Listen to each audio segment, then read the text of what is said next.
Merry meet and bright blessings, everybody. Lady Leeanna here with another edition of Wicca for today. And today I wanted to talk to you about magic. Light, dark, or gray. Wicca, witchcraft, shaman, druid, wizardry, Buddhism, Christianity, and light or dark religions or pathways, you know. And what prompted this actual discussion is, you know, different clients that would come to me, and most people that watch the channel know that I read tarot cards on a regular daily basis in my shop, you know, and that isn't just for Wiccans, you know, or people of the pagan pathways. I've also got Christians that come in multitudes, and agnostic people and atheists and so on.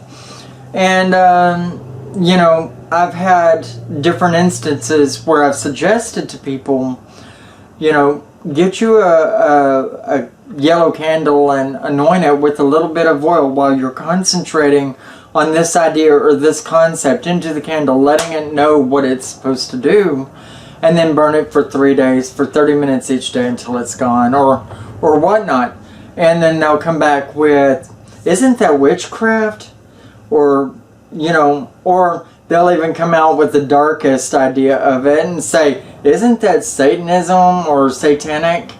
You know, and yeah, I've had very seldom, but I've had somebody floor me with that question, you know. And, you know, if somebody comes into my shop, you see some pagan artifacts sitting around very easily, you know, so it shouldn't be a shock to them. But when faced with the matter, a lot of people are very taken back by it, because there's a lot of people that like to bury their head in the sand and not be confronted with it, even if they know about it. And you guys know what I'm talking about there.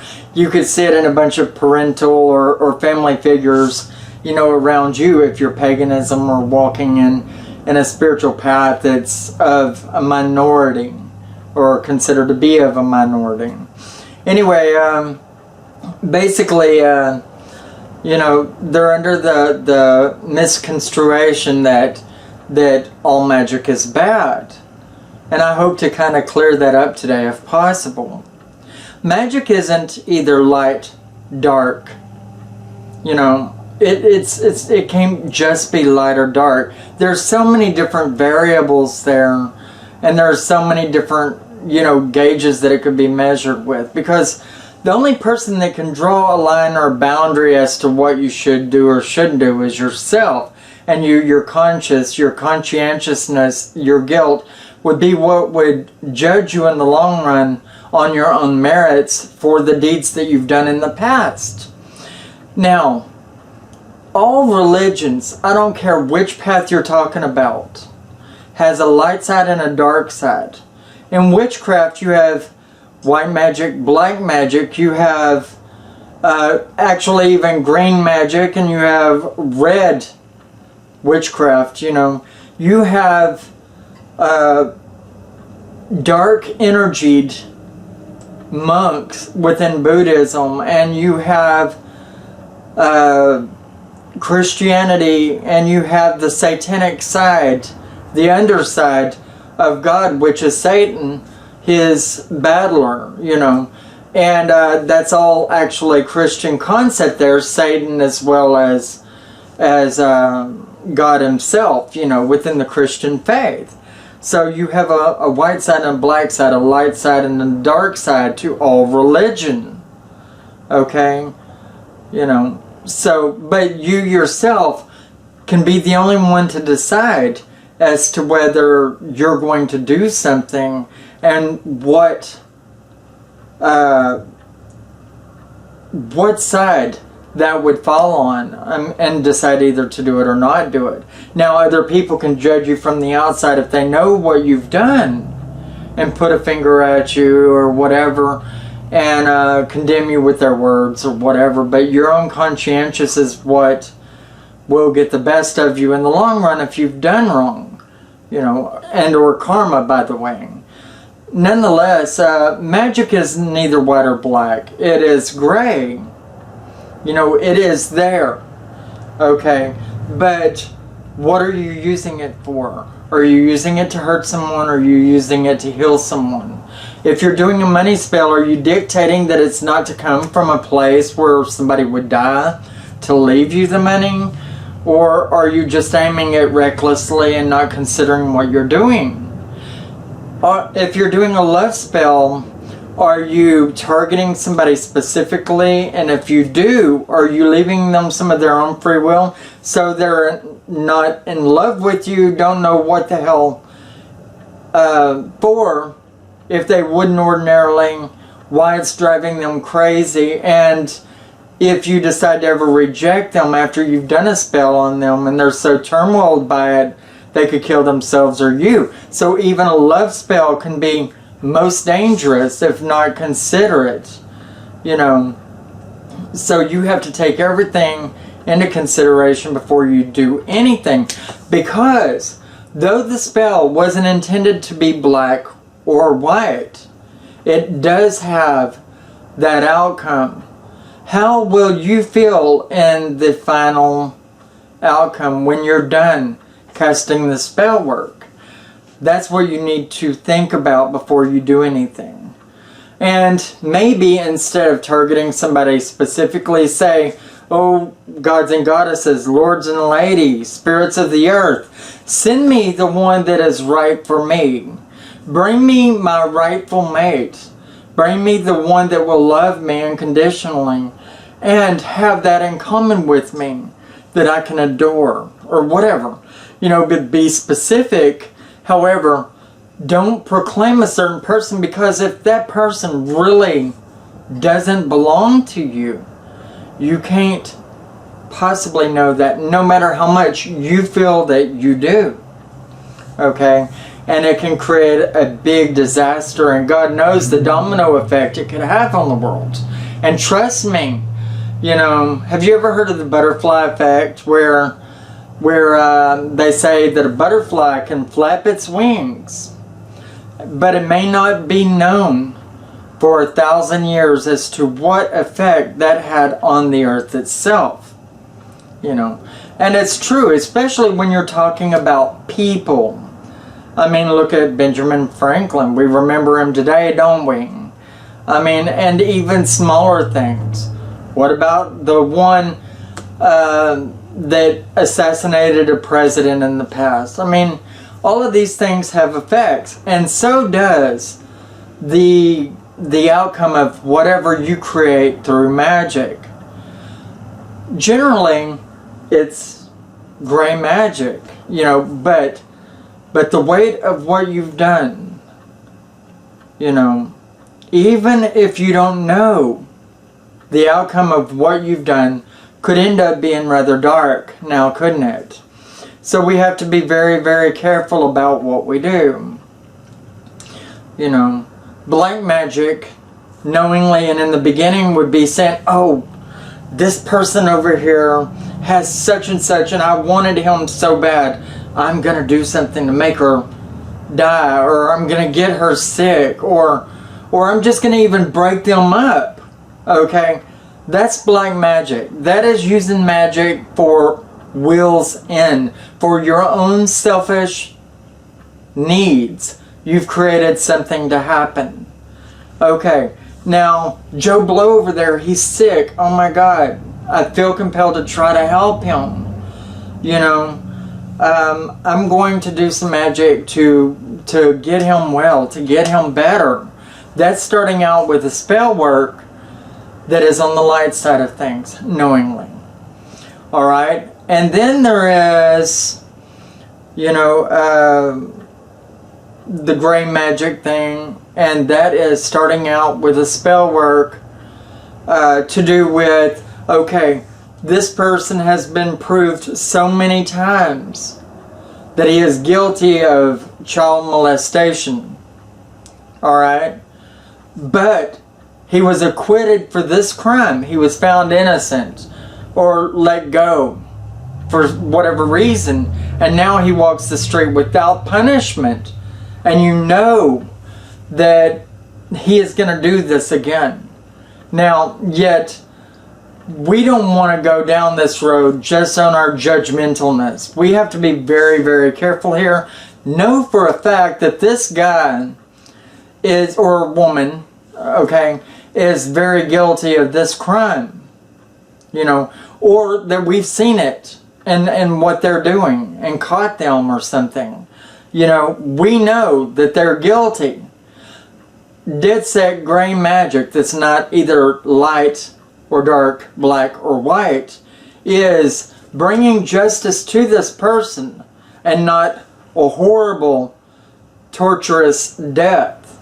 You have to use objectivity. You have to use a balance when making a decision, you know, that will affect this man and will affect the God system and the world right in the beginning, you know. And you know, that is typically why we have the judicial courts here within our systems in man's world. But, you know, a lot of us don't feel that that holds 100%, you know, and that justice isn't for the innocent. So basically, we would have to use our own best judgment there. Now, the outcome is what determines on whether it ends up going awry, black or white, you know, or whether it just stays gray and was determined to be justice that had to have been done, you know. And it doesn't matter whatever path you're on, because Christians will also sit there and pray that justice come to this man and that he was acquitted. He should have been brought to justice, and that something needs to happen, that he needs to have his just rewards brought to him. People will pray this. Pagans and Wiccans will sit down and do a magic spell regarding this. And shamans, druids, and whatever will send energies to make this come about likewise. We all have our own way of trying to bring about justice in the best way when we know that someone is guilty of something. And yes, it is harsh. It is making sure that something comes that will make this person pay. And that's pretty harsh.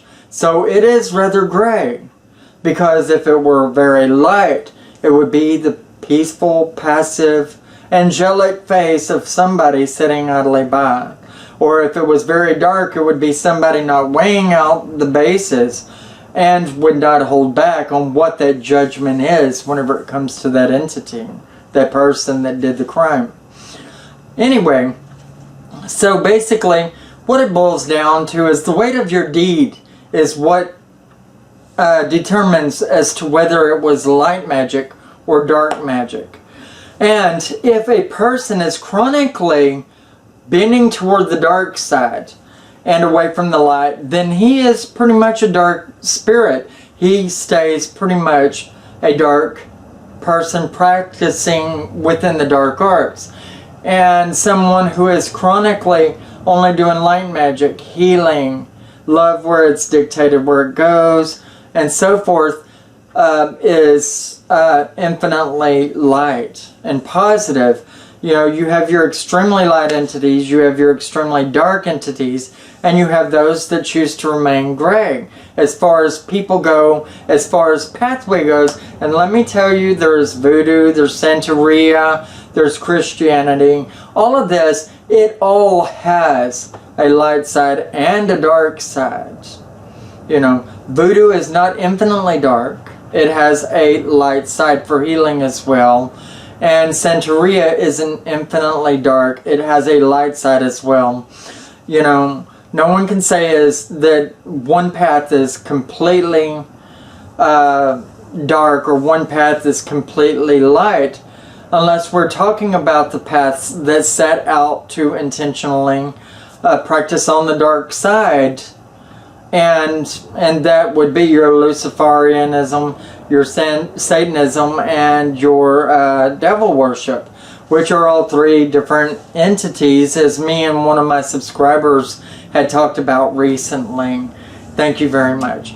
Anyway, you know, basically, you know, you have to try to decide which path you choose to go down And you also have to choose not to let others get into you if they choose to judge you, because a lot of people just don't understand what your path consists of, who you are as a person, or whether you practice light or dark.